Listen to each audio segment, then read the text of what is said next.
because this like inevitably happens. And my music, again, let's turn the music down. Nothing like a little Ella Fitzgerald and Louis Armstrong to hit the mood.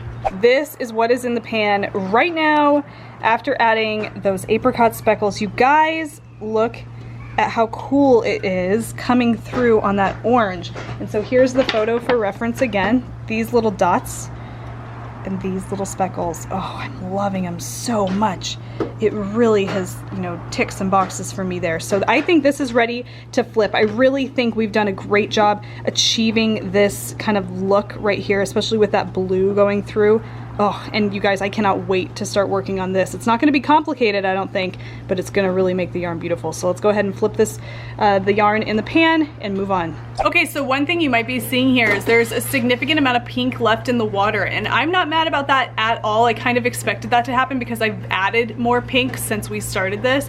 That is actually great because it's going to continue to add, you know, levels of pink to the yarn every time I flip it. So every time you flip your yarn, you're gonna absorb more dye because new places of the yarn are now exposed to dye because you're moving it around. So I actually am happy that this is happening here just because it's gonna help kind of continue to add levels or layers of that pink.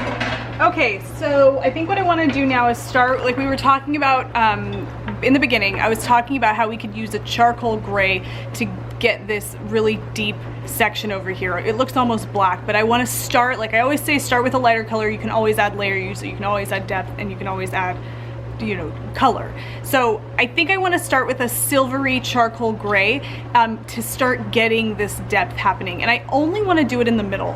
I want to just do it in this middle third of each pan.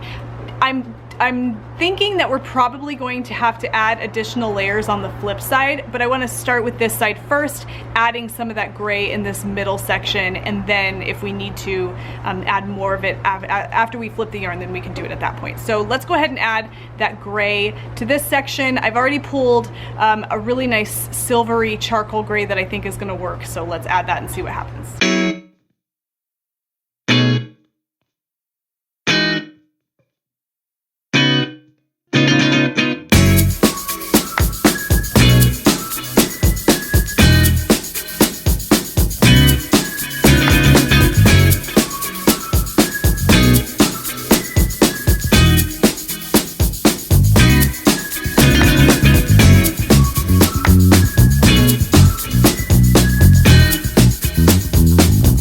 I really think I need to let it set a little bit so I can see how it adheres to the yarn and then make decisions on whether we want to add an additional darker layer to this or if we want to just flip and do it on the other side. So I'm going to go ahead and let it rest, and then I am going to go have dinner with my family and I will be back. All right, let's go ahead and consider what we're going to do next here.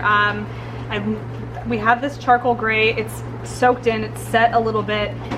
And I want to look at the picture to kind of get a little bit of an idea of next steps. I'm just, you know, I'm looking at the screen, I'm looking at the picture, I'm looking at the yarn. This is so exciting, you guys. I always love it when it works. And I mean, you shouldn't judge the yarn until it's out of the pan, but I'm just really excited with what we have so far.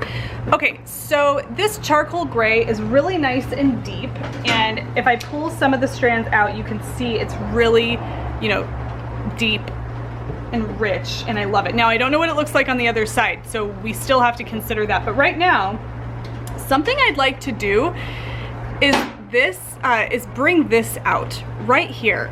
I know we did some pops of orange going on in the pink here in the way of those apricot speckles down here, but I think that this is a really good opportunity for something different, something unique in the color. And so that to me is kind of a little bit of a spicy, kind of like pumpkin-y color, maybe a little saffron in there. So I'm going to use something like that, and I'm only going to add it to a small portion of the yarn. So I'm going to do it here and here, just to add a little bit of a highlight to that area of the yarn, just to bring out that really pretty color there. So I want to add that here and here. Now I predict it's going to be kind of bright at first, and that's okay, because I think after we do that, a really great way to bring in more depth here and also to kind of incorporate how this speckles out, keyword there, is I would like to do some black speckles over this and even over this part here to really kind of add some dimension and some depth to that there, and that's gonna help tone down any brightness in that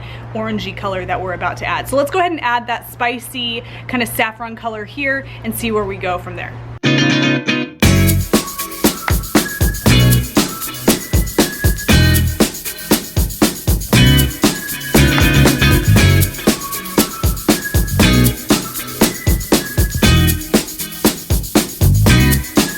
Okay, so let's get a little bit closer here. Now, I'm liking this. I think this is gonna be good. I'm thinking that as we kind of add those black speckles I was talking about, like I mentioned, it was gonna be a little bright, but I think if we add those black speckles, it's gonna tone everything down. It's gonna tone that color down a little bit, and I think it's gonna give us a nice pop. So my light is a little bit on the not so great side, but we work with it. So yeah, I think that's great. So I want to go forward with my plan of adding those black speckles to this and see where that takes us in terms of toning that down, and then also adding that really beautiful dimension that this is adding to the photo.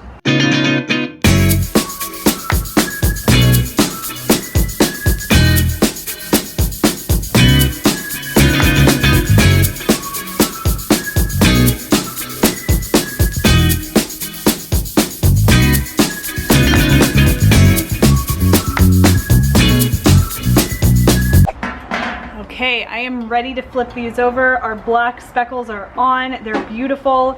Let me get you a little bit closer to the action here so you can kind of see what we have going on. Like I said, the sun is beginning to go down behind a tree in front of my house, so it's really difficult to see all that well with this light that I have here, but I'll do my best.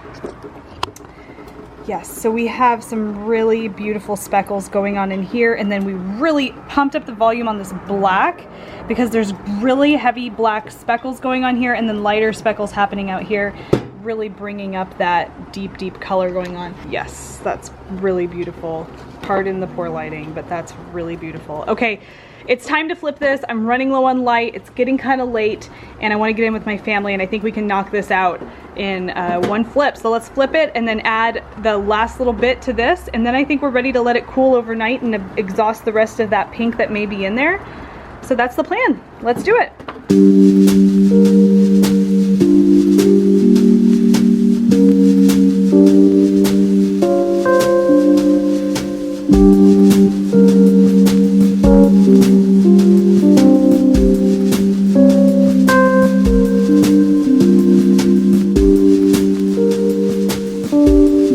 Here we are, all flipped, and I think this is what I want to do with this. Now, on the other side of this, we added a real heavy gray layer right in the middle, and that kind of bled through, and we have a nice gray shading happening here, which is fantastic.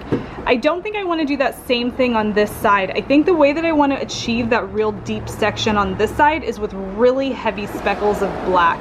I want to have really heavy speckles of black here that carry up lightly on the tops and on the bottoms down here. And then I think I want to add just teeny tiny bit of speckles of that blue color that we have ribboning through the yarn. And that, I think, is going to be it, you guys. I think that's going to be where I stop. And I think we will have ticked all those boxes. So let's go ahead and do that. Some real heavy black speckles in the center and carried up to the top and bottom. A little bit of that blue, and I think we're gonna be done, and I'm gonna let it rest for the rest of the night. And I'm gonna go inside and take a break.